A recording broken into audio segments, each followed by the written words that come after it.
What's up, guys? Welcome back to my channel. If you're new here, welcome to The Secret Life of Horror. My name is Danny, and today I have a movie review for you guys.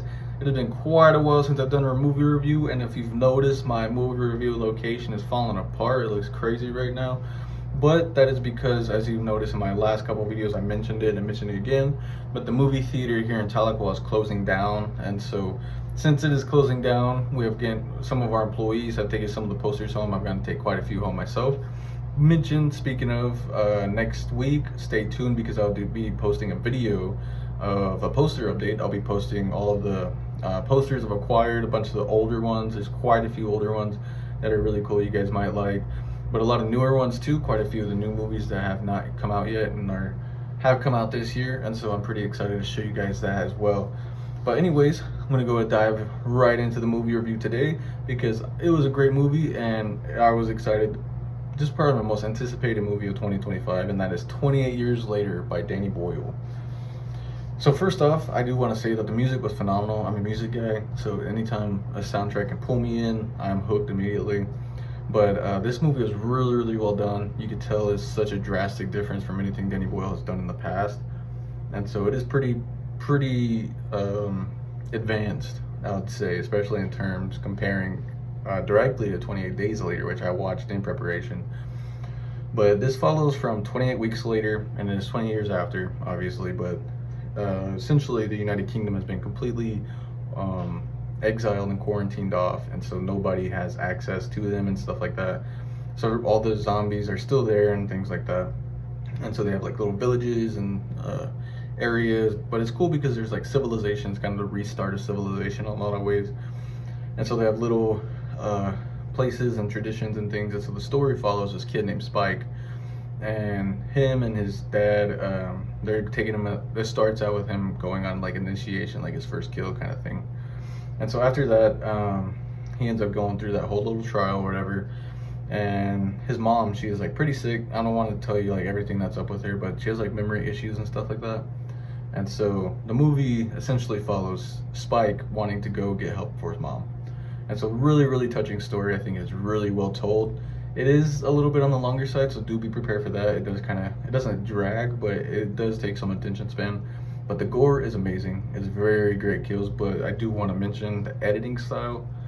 Mostly in the first half of the movie, not really the entire thing, but there are some really strange picks, some really strange things that they chose to do, which I'm not the biggest fan of, but I can understand it. Like, it almost looks like Fallout if you've ever played the game at some point, where like the kill, like they'll shoot a zombie or whatever, and they'll like move behind, and like it's just really kind of strange, like video game like, but it is kind of different. It's unique. I would say that it's very unique. But I will get into a little bit of spoiler territory here for a second, so if you don't want any spoilers, skip ahead to this point right here. But so there's a doctor that he does run into, and this doctor, he's able to almost control the zombies at times. Like he's able to put them to sleep and stuff like that. So it's not cartoonish, but it is just a little wacky at some points. And so I heard people talking about that when it was leaving the movie, and so I do understand that complaint. That's a very valid complaint. But not just that, I think it is at times, because you do see that some of them are like starving to death, but it does kind of make you wonder why, I guess, because as you'll see it if you watch it, they're like eating, like some of them are eating like worms and fish and just different animals too, much like Survival of the Dead.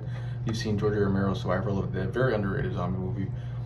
It kind of has that same premise where the zombies are evolving a lot. They're becoming human again in a sense, and I kind of got that same parallel in this one. But some really cool imagery though, I will say that. With that being said, there's a lot of really cool imagery. Like one of the zombies, he's like an alpha. They have alphas in this one, which are like buffed up, bad, fucking crazy zombies. And these ones, they'll pull like their head out of, will pull the person's head off their body, like pulling out their spine too. Really crazy, but really cool stuff. I did actually enjoy that quite a bit. But all right, and then a little bit of, and then the spoilers right there. You go watch the movie, but I think it was pretty well done. I thought it was very good storytelling. I thought it was very good acting, especially from the lead kid, because if you watch 28 Weeks Later, it's not, the kids aren't the worst part about it, but they aren't exactly enjoyable, especially if you're like me and you watch things multiple times. you do kind of get tired of them. Like, okay, I'm done with these. But I never got that feeling with Spike. I thought it was really good lead character, and his family was really cool. I forgot his name, but Kick-Ass plays the dad. Really, really well done. But I would give this movie a 4 out of 5. Out of 10, I'd give it 8. I know some people probably won't agree with that. I can see the complaints. I know I've already seen some complaints online. People didn't like it, maybe the pacing and stuff like that, but I did enjoy it. I thought it was a really good change of pace from the other movies, and it really could have been its own thing too. Like, I wouldn't have complained if it was its own movie, but I think it's a good direction, and especially with the ending. And I'm not going to spoil it, but with the ending, there is maybe some leeway to continue the story.